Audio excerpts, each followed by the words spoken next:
ter nos concedido também esse privilégio de ter contato com o nosso dirigente, o evangelista Noélio ter contato comigo, e comentou sobre ministrado no grupo de jovens, e eu achei que o grupo de jovens ia ser depois, mas aí me falaram que ia ser nessa semana, eu já fiquei um pouco assustado. Eu falei domingo, aí me falaram que era domingo agora. Eu falei, não, tudo bem. Aí eu quero agradecer a Deus por essa oportunidade e que Deus continue a abençoar a congregação também. Quando ouvimos falar do livro de Daniel, ou quando é comentado sobre o livro de Daniel, nós temos algumas passagens muito conhecidas que logo nos vêm à mente. Ou nós lembramos dos homens na fornalha, ou nós lembramos de Daniel na cova dos leões. Só que isso já está chegando lá para a metade do livro, então nós não temos muitas das vezes a noção e o entendimento do que aconteceu antes até que chegasse aquele momento. O momento que aqueles homens seriam livrados da fornalha e o momento que Daniel seria livrado da cova dos leões. Assim como quando vamos assistir um filme ou ver uma série, se nós começamos a ver pela metade, nós não iremos conseguir entender a história por completo. Então nós temos que voltar um pouco para podermos entender como foi que chegou até o momento de Daniel ser livrado da cova dos leões e de aqueles homens serem livrados da fornalha. Quando nós começamos a ler o livro do profeta Daniel, nós entendemos que o povo ele foi levado cativo. Babilônia, assim como Deus tinha dito que o juízo viria, a Babilônia veio para poder cumprir o juízo de Deus acerca do povo de Israel. O povo de Israel é esse que, por muitas e muitas vezes, foi desobediente ao Senhor, foi rebelde, foi idólatra. Então Deus disse que o juízo viria, e o juízo veio. A Babilônia sitiou Jerusalém e levou alguns cativos. Tiveram 3 levas. Daniel e seus amigos foram na primeira leva. Quando eles foram levados para a Babilônia, quando ela capturava os seus prisioneiros, e em especial nesse caso, que foi pedido que se separassem alguns para serem treinados e preparados para poder servir no palácio. Eles usavam algumas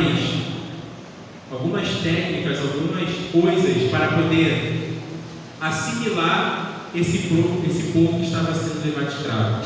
Quando eu falo assimilar, eles estavam usando uma técnica para poder absorver esse povo ao povo deles. Então, quando nós começamos a ver aqui, nós lemos no versículo 3, no versículo 5, que é falado que eles vão ser separados, que vai ser separada uma porção da mesa do rei, para que estes jovens fossem alimentados, para que eles pudessem ser treinados para poder servir no palácio do rei. Então aqui já começamos a ver algumas coisas bem interessantes acerca disso. Nós vemos que foram escolhidos alguns jovens, e dentre esses jovens, 4 jovens que vão ser os protagonistas dessa história foram separados. Foi separado Daniel, Misael, Azarias e Ananias. Então, eles começam um trabalho de assimilação, um trabalho de absorção. E a primeira coisa que eles fazem é mudar o nome deles. Eles alteram o nome deles.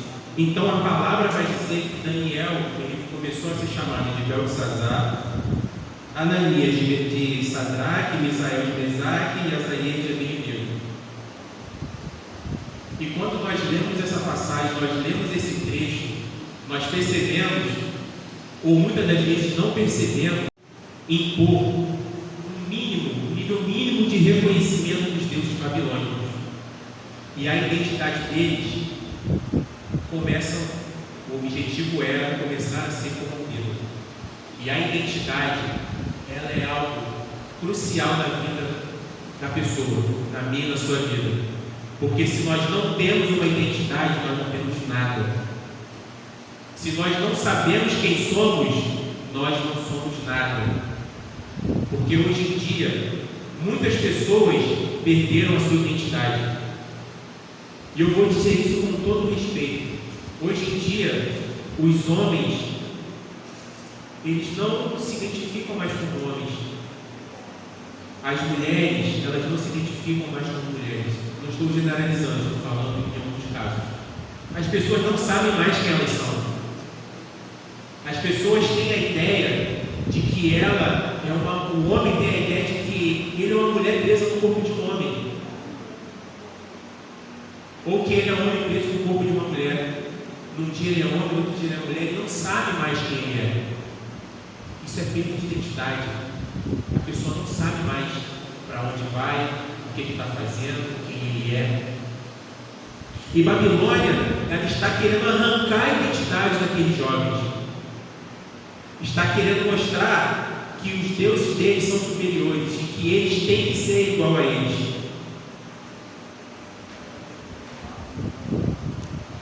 Vamos entender o seguinte: quando nós olhamos essa passagem, quando nós olhamos todo esse contexto deles sendo levados cativos, nós temos que compreender o seguinte: eles foram levados cativos pela permissão de Deus.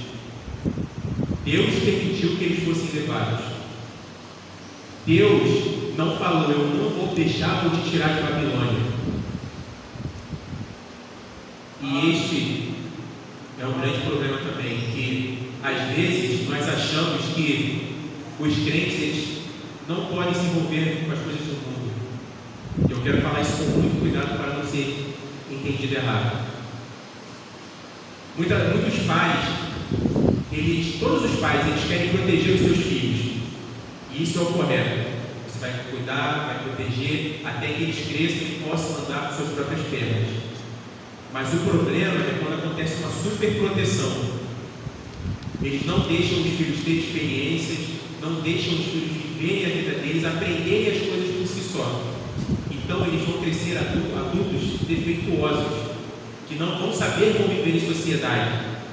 E no meio cristão, muitas das vezes isso acontece. Super protegem os jovens.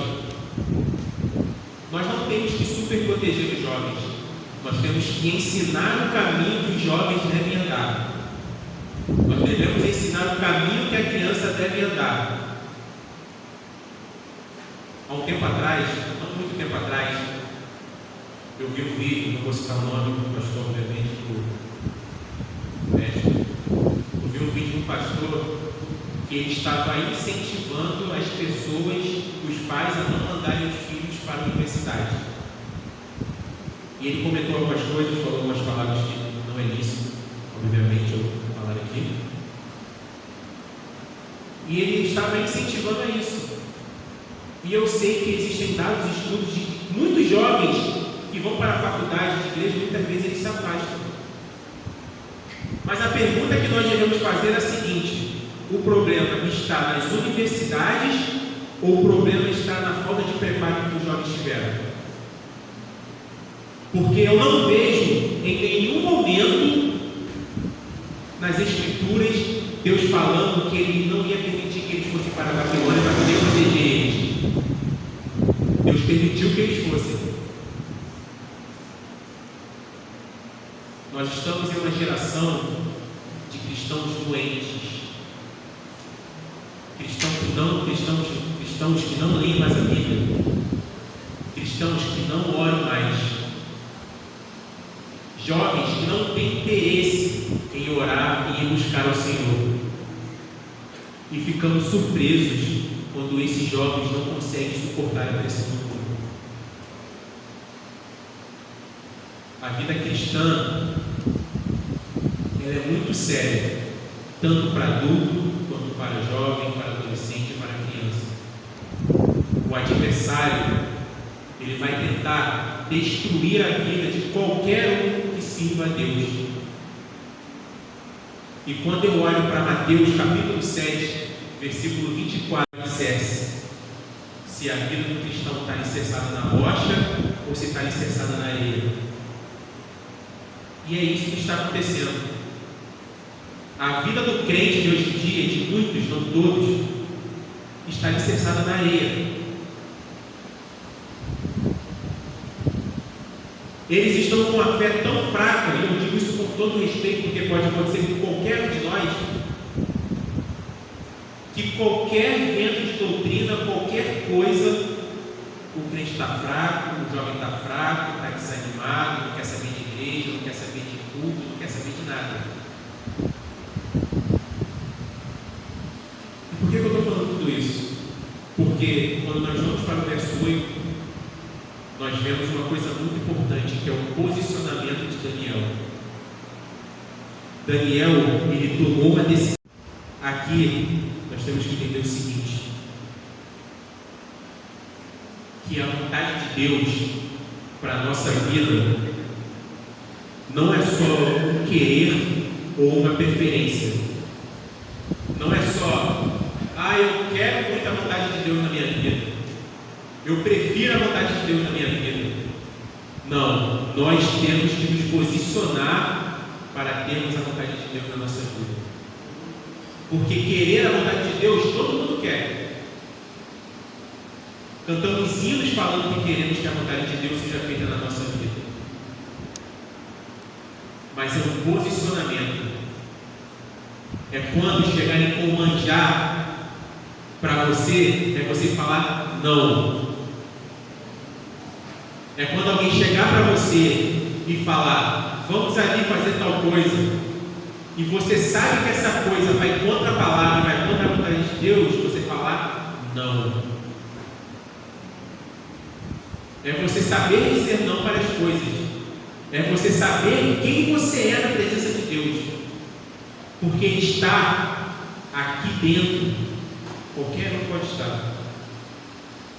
Quantas pessoas estão há 5, 10, 15, 20, 30 anos dentro da igreja e a vida não sai do lugar? E eu não digo não sai do lugar no sentido de prosperidade material, porque nós não pregamos teologia da prosperidade. Estou falando no sentido espiritual. A pessoa às vezes está anos na igreja, nunca leu a Bíblia toda, nem uma vez sequer. A pessoa está há 30 anos na igreja e a vida espiritual dela está estagnada. Para ela está tudo bom, está tudo bem. Ela ora quando tem consagração, quando vai, não precisa orar em casa, não precisa ler a palavra em casa. Irmãos, isso é muito sério. A palavra de Deus não é um livro de conto de fadas. A palavra de Deus não é um livro para a gente ler quando a gente está sem sono. Igual eu vi um tempo atrás, uns dias atrás, o pastor falando e contando que o irmão disse isso. Quando ele está sem sono, ele lê a palavra para que o sono venha e possa dormir. A palavra de Deus não é isso. A palavra de Deus é o alimento para a nossa alma. Se nós ficarmos 15 dias sem comer, o que vai acontecer com a gente? Que corpo que se sustenta em pé? Que corpo que se mantém saudável se a gente não se alimentar? Assim é na vida espiritual. Estes jovens, eles decidiram continuar fiéis a Deus. Eles decidiram continuar obedientes a Deus. Temos que tomar um posicionamento na nossa vida. Não vamos perder o nosso tempo na casa de Deus. Nós falamos aqui, nós louvamos sobre a volta de Jesus. Falamos que Jesus está voltando. Maranata, hora vem, Senhor Jesus. Então vamos fazer uma breve reflexão agora. Se Jesus voltar agora, será que nós subimos ou será que nós ficamos? Como está a nossa vida diante de Deus? Será que estamos tendo uma íntima comunhão com o Pai? vai? Ou será que estamos apenas aqui passando tempo?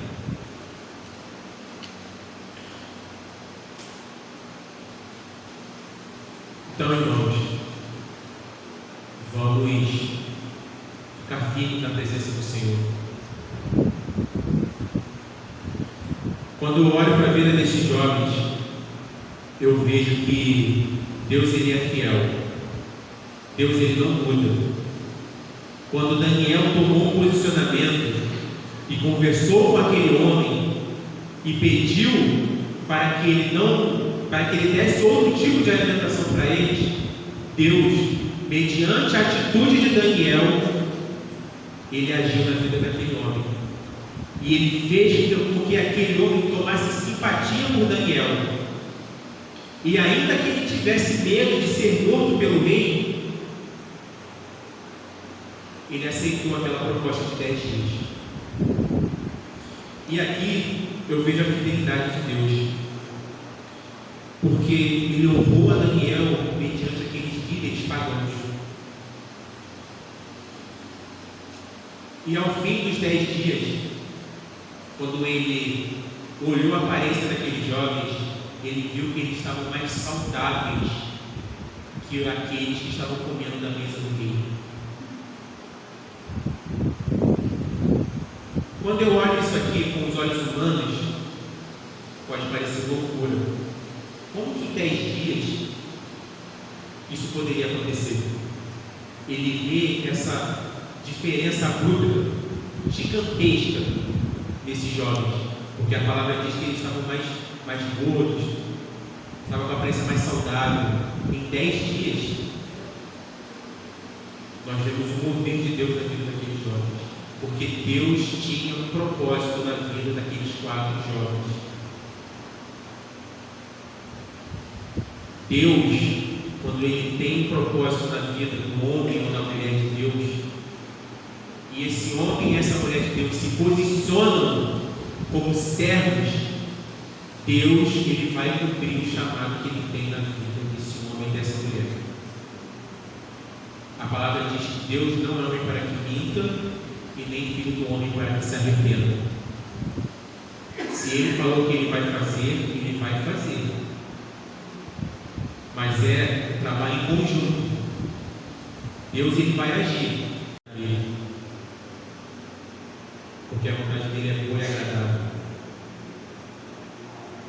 Que nós não venhamos pedir que nossos jovens saiam do mundo, porque Deus não vai tirar, mas que venhamos lutar, ensinar, ajudar, para que eles possam se adaptar ao mundo, mas não se corromper e aceitar aquilo que o mundo tem oferecido. Isso é muito diferente.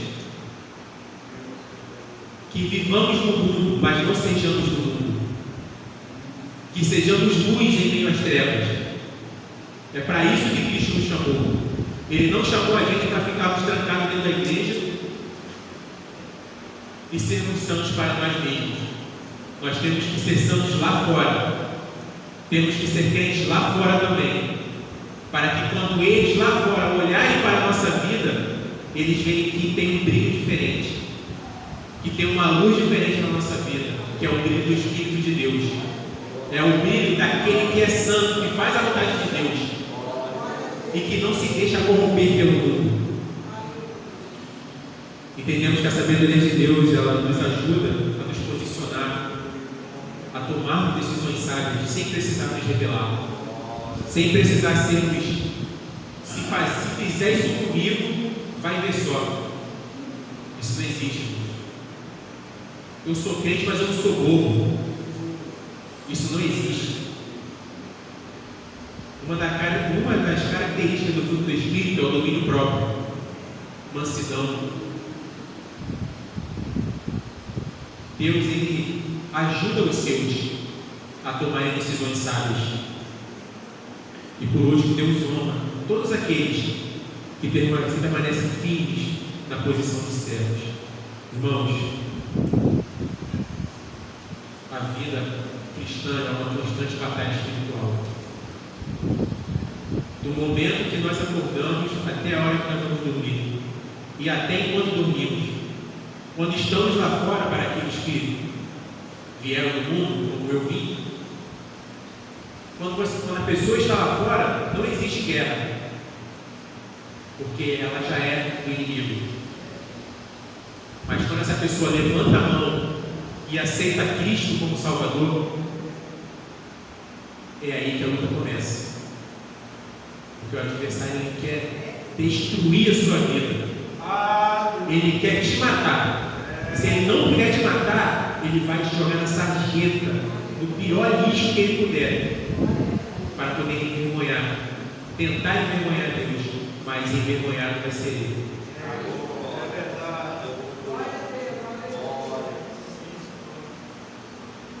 Não, eu vou fazer uma declaração.